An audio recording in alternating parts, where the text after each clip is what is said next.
Lucas 23 es nuestro texto. Lucas 23.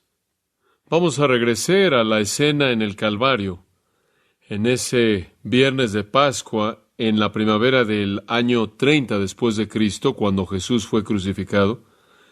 Quiero presentarle el contexto completo, tal como Lucas lo presenta, así que quiero comenzar leyendo en el versículo 32 y leeremos hasta el versículo 43.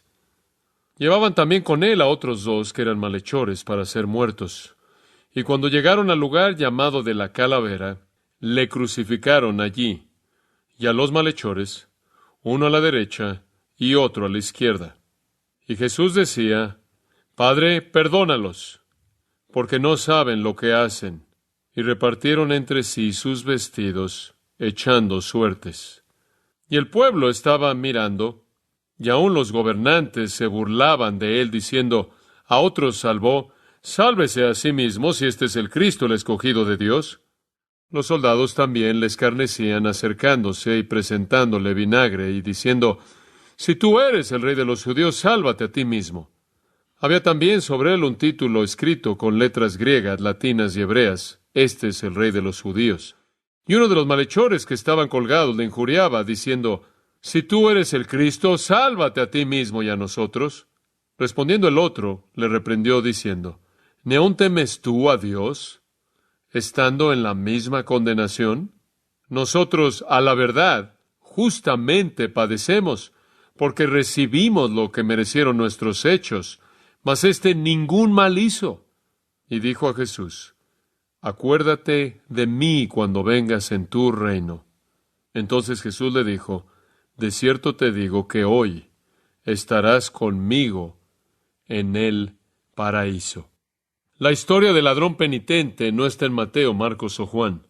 Solo está en Lucas. Esto es todo lo que tenemos.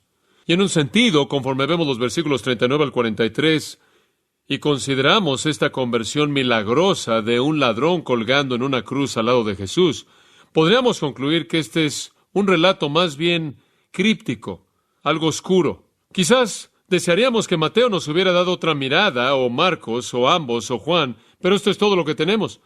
Hemos considerado la comedia en el Calvario, el sarcasmo, la farsa, la sátira, la burla extensa ante la noción de que Jesús era un rey, era algo digno de reírse. Ellos se burlaron continuamente de él. Si eres rey, sálvate a ti mismo y a nosotros. No solo hemos visto la comedia en el Calvario, hemos visto el contraste en el Calvario. El gran contraste entre su odio y su perdón, conforme él ora: Padre, perdónalos porque no saben lo que hacen. Cuando estaban en el proceso de hacer lo peor que jamás había sido hecho por alguien en toda la historia. Y ahora llegamos a la conversión en el Calvario, la historia de la salvación de un ladrón crucificado. Y como dije, conforme usted ve al principio esto, parece un poco breve y quizás no muy revelador, pero descubrirá que cuando terminemos esto está lejos de ser algo oscuro. Y hay tantas ironías en el Calvario, pero uno encuentra casi imposible el enlistarlas a todas. Aquí está Jesús siendo objeto de burla porque él no puede salvar a nadie y él no se puede salvar a sí mismo, salvando a un ladrón al no salvarse a sí mismo.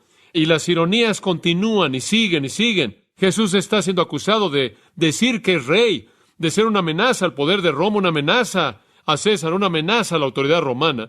Él debe ser ejecutado antes de que pueda guiar una insurrección.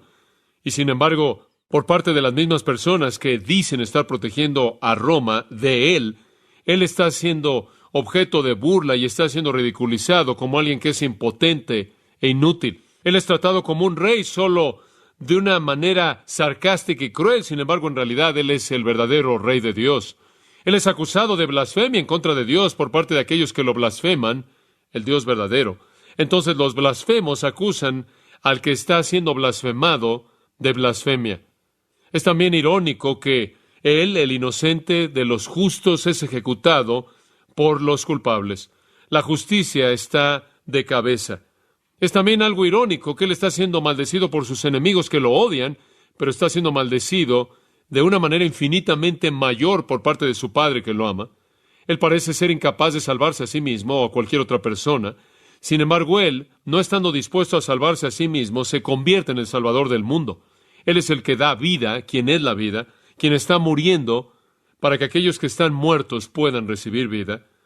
Un pecador muerto está colgando a su lado a quien Dios de manera milagrosa, soberana, poderosa, instantáneamente lo transforma y le da vida, y este es ese ladrón.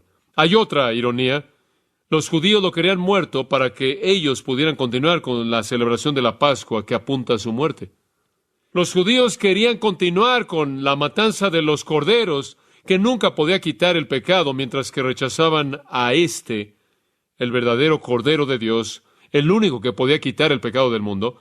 Mientras que están ocupados matando a los corderos que no tenían poder, Dios, a través de las manos de estos hombres, estaba matando al Cordero, a quien todo el poder de salvación pertenece.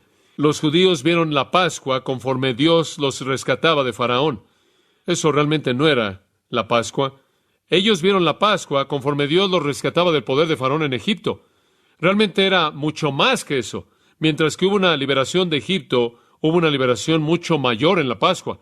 ¿Se acuerda lo que era la Pascua?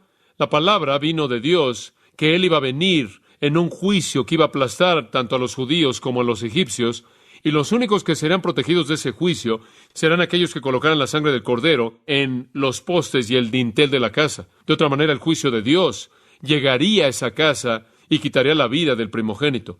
Y Dios no discriminaría entre judíos y los egipcios. Él quitaría la vida de cualquier primogénito. Él traería ira y juicio en cualquier casa que no estuviera cubierta por la sangre del Cordero de la Pascua. La noche de la Pascua, entonces, verdaderamente no fue una liberación del poder de Faraón y de la ira de Faraón. Era una liberación de la ira de Dios. De alguna manera, ellos habían torcido esa manera de pensar, pensando que ellos habían sido librados de la ira y el poder de Faraón. Ellos celebraban esa parte y olvidaron que la verdadera Pascua era una liberación de la ira de Dios. Y todos los pecadores siempre merecen ira, a menos de que sean cubiertos por la sangre, y la sangre de carneros y de cabras no puede quitar el pecado y realmente no puede cubrir al pecador. Entonces no tenían idea de lo que estaba pasando en su cruz en el Calvario, cuando el verdadero Cordero de la Pascua estaba muriendo para que su sangre se pudiera convertir en la protección de todos los que creen en Él. Entonces, al no salvarse a sí mismo, Jesús pudo salvar a otros. Exactamente lo opuesto de su suposición de que Él no podía salvar a nadie, porque Él ni siquiera podía salvarse a sí mismo. Qué torcida estaba su percepción, qué mal estaban. Y la escena entera estaba alimentando esta percepción torcida. No había claridad en ningún lugar. Los líderes no tenían claridad, la gente no tenía claridad, los romanos no tenían claridad, los principales sacerdotes no tenían claridad, los sumos sacerdotes no la tenían, nadie la tenía. Todos tenían un entendimiento torcido y pervertido de lo que estaba pasando.